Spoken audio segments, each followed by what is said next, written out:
nome é Valeriana Broeto, faço Direito na UFSC e eu vim falar um pouquinho sobre mulheres e mudança climática.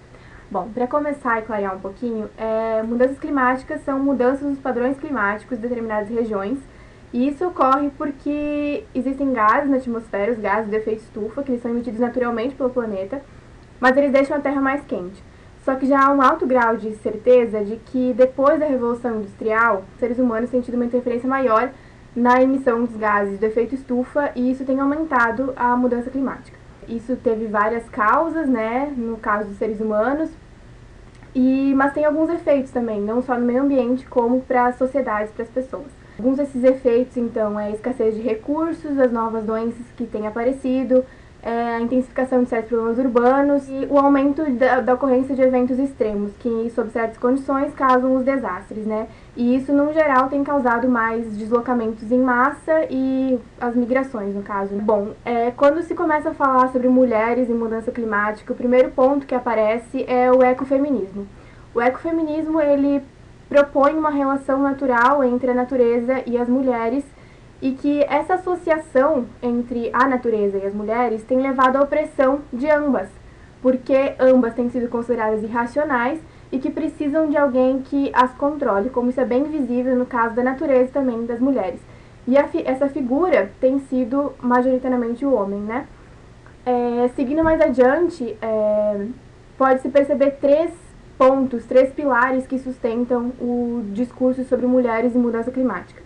O primeiro deles é que mulheres seriam mais vulneráveis aos efeitos das mudanças climáticas. Bom, em termos de saúde feminina, do trabalho doméstico não ser dividido de forma igualitária, a produção de alimentos, na maioria das situações, ser uma tarefa das mulheres. O segundo ponto seria a invisibilização, não a invisibilidade, porque isso seria um processo político, né, um processo social que ocorreu ao longo da história e que fez com que as mulheres fossem tidas como incompetentes, porque elas foram apagadas das ciências, da cultura, das artes, tiveram que passar a autoria para os seus colegas ou maridos, enfim. E o terceiro ponto seria a virtuosidade, porque certas pesquisas mostram que mulheres teriam práticas ou escolhas mais sustentáveis em relação ao meio ambiente. Seguindo, então, o que se propõe é que esses três pilares eles sejam debatidos a partir das relações de poder, porque apesar de anos, assim, mais de 40 anos, de que o gênero tem sido considerado uma categoria importante, o efeito disso tem sido muito marginal. Não tem causado o efeito que teria que estar causando. E até tem tido efeitos colaterais. Discutir a partir desses três pontos, né? Então, o que se propõe é que seja discutido a partir de relações de poder, ou relações sociais e hierárquicas, né? Porque se discutir a partir das relações de poder, você tiraria o foco desses mitos do gênero e fábulas feministas, como alguns autores chamam, e se passaria para as causas desses três pilares, digamos assim, as causas profundas, que seriam a desigualdade nos processos políticos, né, as desigualdades sociais, as desigualdades de gênero.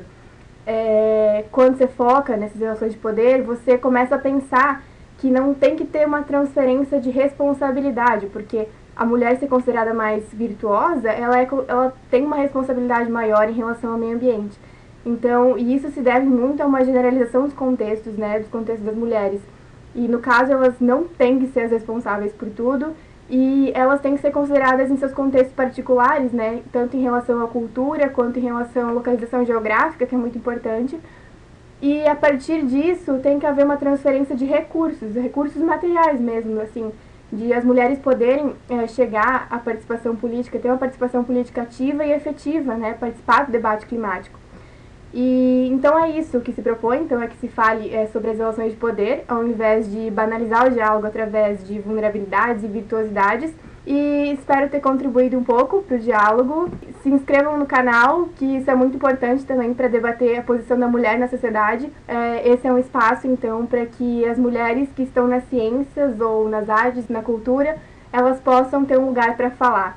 E assim nós vamos discutir as relações de poder. Então se inscrevam e obrigada!